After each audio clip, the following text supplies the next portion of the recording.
You ask Tiger to solve. This deals with linear equations with one unknown. The final result is t equals 15. Let's solve it step by step. Group all t terms on the left side of the equation. Subtract 8t from both sides.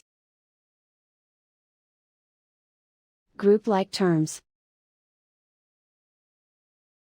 Simplify the arithmetic.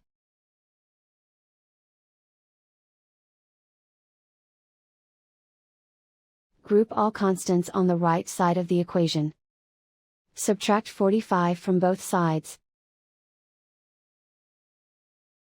Simplify the arithmetic.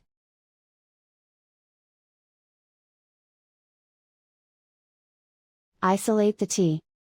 Divide both sides by -3.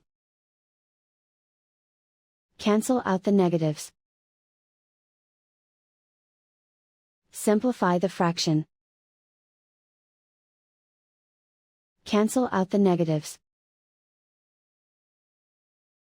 Find the greatest common factor of the numerator and denominator.